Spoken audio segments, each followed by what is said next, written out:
दुनिया की शीर्ष धनवान व्यक्तियों में से एक बिल गेट्स से किसी ने पूछा, क्या इस दुनिया में आपसे भी कोई अमीर है?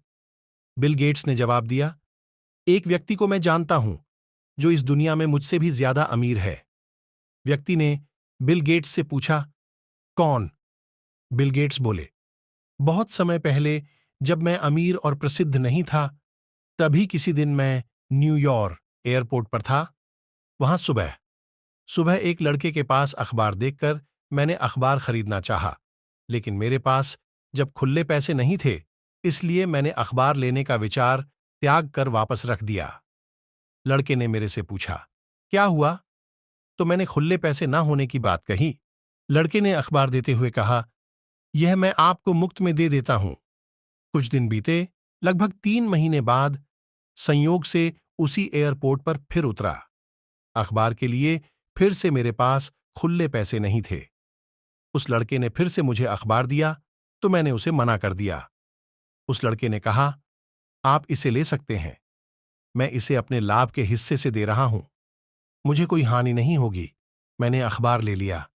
लगभग 19 साल बाद मेरे प्रसिद्ध हो जाने के बाद एक दिन मुझे उस लड़के का ख्याल आया और मैंने उसे खोजना शुरू कर दिया। 1 डेढ़ महीने खोजने के बाद आखिरकार वह मिल गया। मैंने उससे पूछा, क्या तुम मुझे पहचानते हो?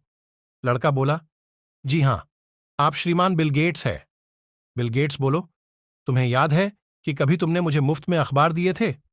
लड़का बोला, जी हां बिल्कुल, ऐसा 2 बार हुआ था। बिल गेट्स बोले, मैं तुम्हारे उस काम की कीमत अदा करना चाहता हूं।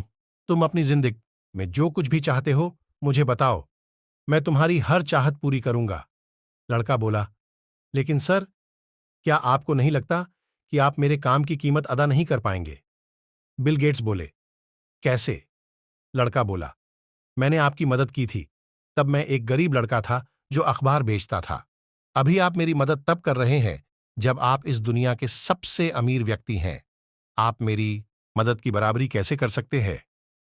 बिल गेट्स की नजर में यह व्यक्ति दुनिया का सबसे अमीर व्यक्ति है, क्योंकि इसने किसी की मदद करने के लिए अपने अमीर होने का इंतजार नहीं किया।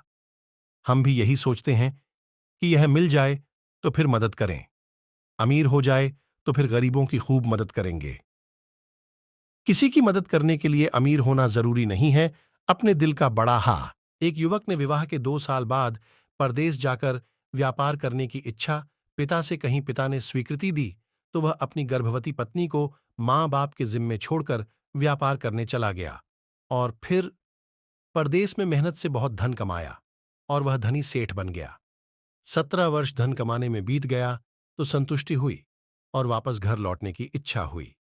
पत्नी को पत्र लिखकर एक युवक ने विवाह के 2 साल बाद परदेश जाकर व्यापार करने की इच्छा पिता से कहीं पिता ने स्वीकृति दी तो वह अपनी गर्भवती पत्नी को मां बाप के जिम्मे छोड़कर व्यापार करने चला गया और फिर परदेश में मेहनत से बहुत धन कमाया और वह धनी सेठ बन गया। 17 वर्ष धन कमाने में बीत गया तो संतुष्टि हुई और वापस घर लौटने की इच्छा हुई। पत्नी को पत्र लिखकर आने की सूचना दी और जहाज में बैठ गया। उसी जहाज में एक व्यक्ति मिला जो दुखी मन में बैठा था। सेठ ने उसकी उदासी का कारण पूछा तो उसने बताया कि इस देश में ज्ञान की कोई कदर नहीं है। मैं यहां ज्ञान के सूत्र बेचने आया था, पर कोई लेने को तैयार नहीं है। सेठ ने सोचा, इस देश में मैंने बहुत धन कमाया है और यह मेरी कर्म भूमि है, इसका मान रखना चाहिए। उसने ज्ञान के सूत्र खरीदने की इच्छा जताई। उस व्यक्ति से कहा, मेरे हर ज्ञान सूत्र की कीमत 500 स्वर्ण मुद्राएं हैं। सेठ को सौदा तो बहुत महंगा लग रहा था, लेकिन कर्म भूमि का मान रखने के लिए 500 मुद्राएं दे दी। व्यक्ति ने ज्ञान का पहला सूत्र दिया, कोई भी कार्य करने से पहले 2 मिनट रुककर सोच लेना।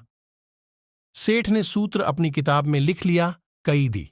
दिनों की यात्रा के बाद रात्रि के समय सेठ अपने नगर को पहुंचा। उसने सोचा, इतने साल बाद घर लाटा हूं, ताक्या न चुपक सविना खबर दिए, साध पत्नी के पास पहुंचकर उसे सरप्राइज दूं। घर के द्वारपालों को मौन रहने का इशारा करके सीधे अपनी पत्नी की कक्ष में गया तो वहां का नजारा देखकर उसके पांव के नीचे की जमीन खिसक गई। पलंग पर उसकी पत्नी के साथ एक युवक सोया हुआ था।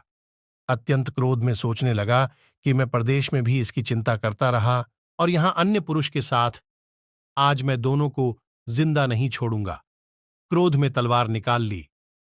तलवार से वार करने ही जा रहा था कि इतने में ही उसके 500 स्वर्ण मुद्राओं से प्राप्त ज्ञान सूत्र याद आ गया कि कोई भी कार्य करने से पहले 2 मिनट सोच लेना। सोचने के लिए रुका, तलवार पीछे खींची तो एक बर्तन से टकरा गई। बर्तन नीचे गिरा तो पत्नी की नींद खुल गई। जैसे उसकी नजर अपने पति पर पड़ी, वह खुश हो गई और बोली, आपके बिना जीवन सुना सुना था। इंतजार में इतने वर्ष निकले, यह मैं ही जानती हूं। सेठ तो पलंग पर सोए पुरुष को देखकर क्रोधित था। पत्नी ने युवक को कहा, बेटा उठ जाग, तेरे पिता आए हैं। युवक ने जैसे ही उठकर पिता को प्रणाम करने झुका, माथे की पगड़ी पैरों में गिर गई। उसके लंबे बाल बिखर गए। सेठ की पत्नी ने कहा, स्वामी, यह आपकी बेटी है। पिता के बिना इसके मान को कोई आंच ना आए, इसलिए मैंने इसे बचपन से पुत्र के सम्मान ही पालन पोषण और संस्कार दिए हैं।